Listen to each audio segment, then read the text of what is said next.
तो झाझा के लिए भी सही प्रयास हो रहा है और मजबूत प्रयास हो रहा है। सिर्फ जब तक उसमें सफलता नहीं मिलती है तब तक हम लोगों का फॉलोअप जारी है, हम लोगों का प्रयास जारी है।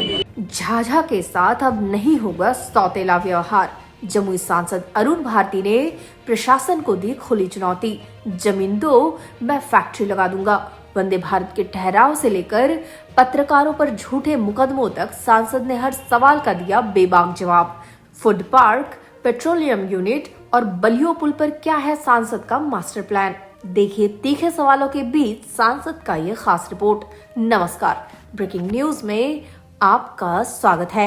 ऐतिहासिक रेलवे नगरी झाझा के विकास की धीमी रफ्तार पर जमुई सांसद अरुण भारती ने कड़ा रुख अपनाया है। स्थानीय लोगों और पत्रकारों के तीखे सवालों का सामना करते हुए उन्होंने कई बड़े खुलासे किए। सबसे पहले बात रेलवे की। लोगों ने जब पूछा कि बफर स्टेशन होने के बाद भी झाझा को वंदे भारत जैसी ट्रेनों से क्यों वंचित रखा गया, तो सांसद ने भरोसा दिलाया कि यह सौतेलापन अब खत्म होगा। सांसद ने कहा, हम रेल मंत्रालय के साथ लगातार फॉलोअप कर रहे हैं। जैसे शेखपुरा और तारापुर में काम हुआ, वैसे ही झाझा में भी ट्रेनों का ठहराव सुनिश्चित होगा।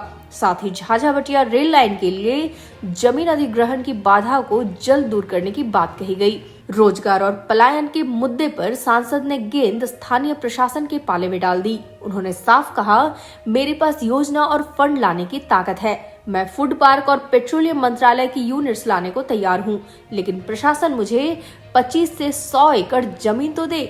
उन्होंने चकाई का उदाहरण देते हुए पूछा कि जब वहां जमीन मिल सकती है तो झाझा में क्यों नहीं। प्रशासन की मनमानी और पत्रकार पर हो रहे एफआईआर को लेकर सांसद गुस्से में दिखे। उन्होंने सड़क सुरक्षा समिति की बैठक में भी यह मुद्दा उठाया। सांसद ने चेतावनी देते हुए कहा, दोषी को सजा दें, लेकिन निर्दोष पत्रकारों पर गलत केस बर्दाश्त नहीं किया जाएगा। प्रशासन समय सीमा के भीतर निष्पक्ष जांच करे। वहीं बलियो घाट पुल और पूर्व सांसद के dream project foot over bridge के अधूरे रहने पर भी उन्होंने संज्ञान लिया। सांसद ने वादा किया कि फंड की कमी नहीं आने दी जाएगी और मंत्रालयों से समन्वय कर इन्हें पूरा करवाया जाएगा। सांसद के तेवर बता रहे हैं कि वे अब आर पार के मूड में है। जमीन मिलने की शर्त पर उद्योग लाने का वादा प्रशासन के लिए एक बड़ी परीक्षा है।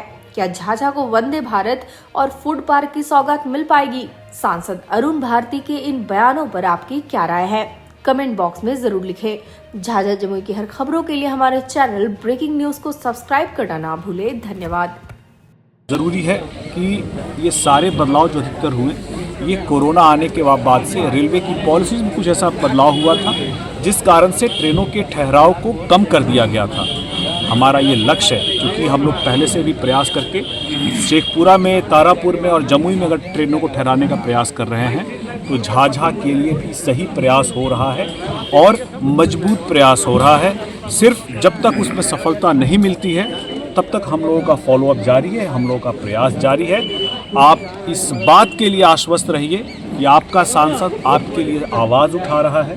वहाँ पर रेल मंत्रालय से और रेल मंत्री से बात करके इन चीज़ों के समाधान के लिए लगा हुआ है कि त्वरित तौर पे हो जाए। कटौना हॉल्ट एक बड़ा मुद्दा था जमुई के लिए, जो हम लोग करा पाने में सफल हुए। अभी भी और हॉल्ट की ज़रूरत है, जिसके लिए बातचीत चल रही है। पूरे देश के लोगों की रिक्वेस्ट आती है रेल मंत्री जी के लिए उनके पास, तो उनको प्रशासनिक समय लग सकता है। मेरे लिए सिर्फ एक जमुई क्षेत्र है, उसके लिए प्रयास कर रहे हैं और मुझे पूर्ण उम्मीद है कि आने वाले समय में इन सारे मेरे प्रयासों एक चीज और है संसद जी, एक चीज और है, बलियो पर पुल की मांग उठ रही है। यहाँ तक कि वहाँ के लोग वोट बहिष्कार की भी मुद्दा को लोगों के समक्ष रखा गया। आखिर क्या वजह है कि लोगों की उम्मीद एक है कि सांसद महोदय के द्वारा भी अगर यहाँ पर पुल बन जाए तो हम लोगों को काफ़ी राहत मिलेगा। कि वो जो पुल है वो सांसद निधि के माध्यम से अगर बन पाता तो हम लोग अवश्य प्रयास करके बनवा देते, लेकिन उतना बजट होता नहीं है सांसद के पास। हम लोग प्रयास कर रहे हैं कि रेल मंत्रालय के माध्यम से या अगर पुल के लिए डिपार्टमेंट से बात करके जल्द से जल्द करवाएं। थोड़ा इसमें समय लग रहा है, लेकिन ये हो जरूर जाएगा। संसद महोदय जी, जमुई में पर्चा जो सटा था कि लापता होने का, और दूसरा है कि जमुई के झाझा प्रशासन पत्रकारों पे अत्याचार कर रहा, बेबुनियाद एफआईआर कर दिया जाता है, नोटिस भेज दिया जाता है और प्रशासन खुलेआम गाली गलौज आम जनता को करता है उसे कुछ नहीं होता और उल्टा पत्रकारों पर एफआईआर कर दिया जाता है और नोटिस। इस पर क्या कहना चाहिएगा सर?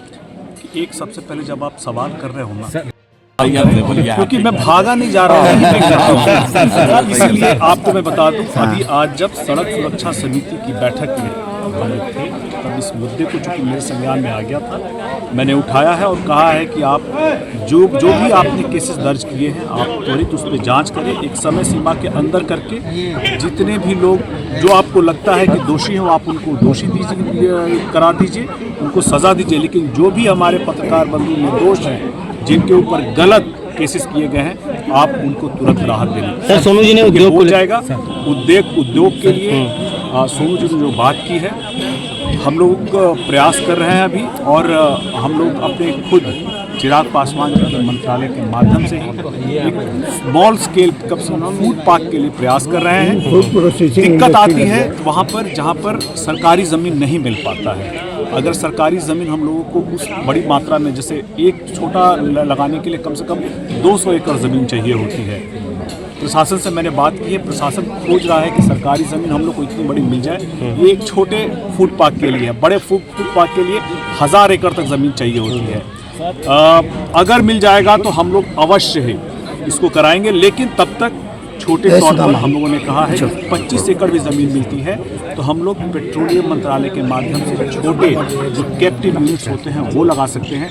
जैसे ही प्रशासन से इस बात की मुझे एनओसी मिल जाती है कि यहाँ ज़मीन है तो मैं पेट्रोलियम मंत्रालय के माध्यम से और फूड मंत्रालय के माध्यम से जरूर यहाँ पर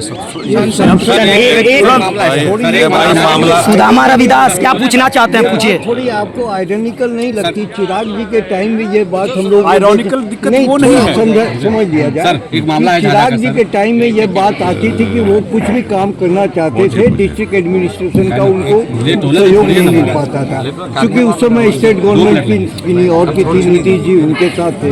आज तो स्टेट गवर्नमेंट भी अपनी है, सेंट्रल गवर्नमेंट। सुदामा रविदास क्या पूछना चाहते हैं? फर्स्ट क्वेश्चन पूछिए। एक्विजिशन हो या और जो भी इश्यूज है ये रिजॉल्व क्यों नहीं हो पा रहा? ये रिजॉल्व नहीं होता क्योंकि बहुत सारे ज़मीन के मामले हैं। अब सरकार उस पर जब तक सर्वे करके जब तक क्लियर नहीं करेगी, हम किसी भी रजत को ज़मीन को लेकर के सर एक सवाल है सर अगर सरकार करेगी, हम लोग तुम्हारा सवाल क्या है? प्रशासन पर ही डिपेंडेंट है ज़मीन के लिए, हम ज़मीन कहाँ से लाएंगे? सर एक मिनट सुना जाए सर, विधायक जी को भी झाझा में जमीन नहीं मिलती है सर, माननीय विधायक को भी झाझा में जमीन नहीं मिलती है, तो माननीय सांसद को भी नहीं मिल रहा है, तो क्या गलत हो रहा है? जब माननीय विधायक को झाझा में जमीन नहीं मिल रहा है, माननीय सांसद को भी नहीं मिल रहा है, जमीन है झाझा टाउन में, आपको जमीन तो नहीं मिलेगा, जमीन है ग्रामीण क्षेत्र में है, अब ग्रामीण क्षेत्र में आप जाएंगे तो जरूर हास्यास्पद लग रहा है ना? क्या लग रहा है? झाझा के साथ झाझा के साथ सौतेला व्यवहार किया जा रहा है हर वक्त, मेरा काम है सांसद महोदय के माध्यम से हो या विधायक महोदय के माध्यम। मेरा काम है योजना ले आना, जमीन तो यहाँ की प्रशासन ही देगी ना। आप उस पर समीक्षा मैं जमीन कहाँ से लेकर के आऊँ आप बताइए? आप जिला में बैठक करते हैं, फंड ला सकता हूँ सेक्टर से। सर आप जिला में सर वरीय पदाधिकारी के साथ आप बैठक करते हैं, इस मुद्दे को तो आप उठाइए। उठा चुका हूँ तभी तो बोल रहा हूँ, चकाई में जमीन मिल रहा है मुझे झाझा में क्यों नहीं मिल रहा? सर सुदामा रविदास इसीलिए पत्रकार साहब क्या कहना चाहते हैं? एक सवाल सुन कर लूँ कि आप सवाल ही पूरा करवाइएगा। हाँ सुदामा बोलो। कि मैं फंड पहला ला सवाल सकूं क्या है? केंद्र से, ये मेरी ताकत है। मैं योजना ला सकूं, ये मेरी ताकत है।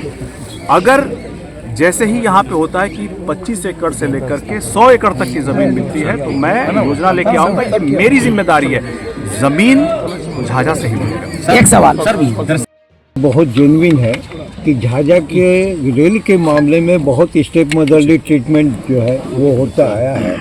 मोर और लेस 50% झाझा, जैसा सोनू जी ने भी कहा कि वो रेलवे की मिल्कियत है और रेलवे पर ही निर्भरता झाझा की रही है। पहले यहाँ स्टीम लोको सेट हुआ करता था, किंतु एक पॉलिसी डिसीजन के तहत कांग्रेस रिजिम में वो 91 में बंद हो गया। उसके बाद दिग्विजय राव ने उसको कंपनसेट करने के लिए बहुत तक मेमू सेट दिलवाया था। इसके अलावा कोई बड़ा प्रोजेक्ट रेलवे में नहीं है। आज ये स्थिति है, रेलवे झाझा हर चीज़ में, झाझा एक बफर स्टेशन है, ईस्टर्न रेलवे कोलकाता और ईस्ट सेंट्रल रेलवे हाजीपुर, दोनों का ये एंडिंग और स्टार्टिंग पॉइंट है। यहीं दोनों जोन ख़त्म होते हैं और शुरू होते हैं। तो इसका इम्पोर्टेंस इंग्लिश ब्रिटिश टाइम से रहा है और यहाँ ये डिजर्व करता था आपको अमृत भारत स्टेशन स्कीम के तहत। और झाझा का नाम भी था, हमारे पास डिवीज़न के भी 1-2 लेटर थे उस समय के, झाझा का ही नाम था, लेकिन बाद में पता नहीं किन कारणों से झाझा को हटा के जमुई किया गया।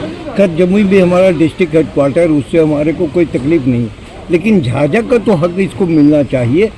न तो आज तक वंदे भारत की स्टॉपेज पूरे डिस्ट्रिक्ट में थ्रू हुआ। प्रधानमंत्री जी ने कार्यक्रम तो जिस दिन वंदे भारत उन्होंने लॉन्च की थी, जमुई झाझा सब जगह वो ढोल तो पूरे पिटवा लिए समारोह पूर्वक। और यहाँ एक भी न तो झाझा में स्टॉपेज है न जमुई डिस्ट्रिक्ट में, तो वंदे भारत इधर से गुजरती क्यों है? आप कहीं कुछ नहीं दोगे। आज ये बाबा टू बाबा चलती थी बैद्यनाथ धाम से लेकर काशी विश्वनाथ तक, तो बाबा टू बाबा नाम दिया गया था। एक गया हावड़ा ट्रेन चलती थी, ये दोनों ट्रेनें नीतीश जी के टाइम में हटा ली गई और उधर वो लूप लाइन में दे दी गई भागलपुर लाइन में। नीतीश जी भी बतौर MR यहाँ झाझा उस समय आए थे। हम चेंबर ऑफ कॉमर्स के थे, चेंबर ऑफ कॉमर्स के बिहाफ में हमने सवाल किया तो उन्होंने कहा कि उधर ऑक्यूपेंसी ज़्यादा है, इसलिए कि उधर शिफ्ट कर दिया गया। क्या तो ये स्टेप मदरली ट्रीटमेंट झाझा के साथ आज लंबे अरसे से चला आ रहा है। अब थोड़ा सा उस चीज़ को आपको देखना है। 2-3 प्रोजेक्ट आपको मैंने वहाँ आपके नोटिस में दिए कि ये मेगा प्रोजेक्ट हैं, स्वीकृत हैं वो रेलवे के द्वारा, ये बात रेल मंत्री स्वीकारते हैं, लेकिन फंड एलोकेट नहीं कर रहे हैं। फंड आप दोगे नहीं तो सरजमी पर वो योजनाएं उतरेंगी कैसे? तो ये सब बातें थोड़ा सा इसको आपको बिल्कुल। उसके बाद एक चीज़ ये भी है कि तत्कालीन जो सांसद रह चुके हैं चिराग पासवान जी, उनका एक ड्रीम प्रोजेक्ट आया था बड़ा अच्छा, फुट ओवर ब्रिज, उन्हीं के द्वारा उद्घाटन भी किया गया था, लेकिन आज तक वो धरातल एक हाफ पैंट के बराबर की स्थिति में है, अधर की स्थिति में लटक रहा है। क्यों? सांसद महोदय, आपसे यहाँ पर लोगों ने ये उम्मीद भी रखा था कि आप यहाँ पर विकसित करेंगे, लेकिन आप तो झाझा से लोगों का कहना है कि सांसद महोदय झाझा के प्रति नदारद दिख रहे हैं। देखिए, आपने जो भी समस्याएं मुझे बताई है, इन सारी समस्याओं पर पिछले लोकसभा जब पिछले बजट सत्र में इस पर माननीय रेल मंत्री जी से सवाल भी पूछे गए थे और सवाल पूछे जाने के बाद उन्होंने इस पर अपना जवाब दिया था। जवाब में तो उस बजट के बाद झाझा बटिया रेल लाइन पे एक बड़ा फंड एलोकेशन हुआ था। किसी कारण से आज के दिन वहाँ पर ज़मीन को लेकर के लोग व्यवधान बना हुआ है, जिसको हम लोग सुलझाने का प्रयास कर रहे हैं। इस बजट सत्र में भी मेरा प्रयास है कि किस तरह से जल्दी से रेल मंत्रालय से समन्वय बिठा करके यहाँ स्थानीय जहाँ से ज़मीन अधिग्रहण हो रहा है उस विभाग से समन्वय बना करके इस कार्य को त्वरित कराया जाए, क्योंकि अगर नहीं करा पाएंगे तो जो फंड आया हुआ है वो वापस चला जाएगा। दूसरा, बाकी जो 2 प्रोजेक्ट हैं जो बड़े ज़रूरी प्रोजेक्ट हैं, उसके लिए इस बजट सत्र में मैंने रेल मंत्री जी के माध्यम से प्रयास ये कर रहा हूँ कि उसमें भी बजटरी एलोकेशन हो सके, बिल्कुल, क्योंकि पैसा आएगा तभी काम होगा। आपने सही कहा कि झाझा स्टेशन से पहले बहुत बड़ी ज़रूरी रेलगाड़ी लाइनें गुजरती थी और जिन भी रेलगाड़ियों के लिए संज्ञान में दिया गया था उसमें से सारी ट्रेनों के ठहराव के लिए हम लोगों ने रेल मंत्री जी को चिट्ठी लिखा। इसमें से कुछ जगह हम सफल हुए हैं, शेखपुरा में सफल हुए हैं, हम तारापुर में सफल हुए हैं, मगर झाझा के लिए हम लोगों को फॉलोअप करने की ज़रूरत है और फॉलोअप करके इस कार्य को त्वरित करा लेने की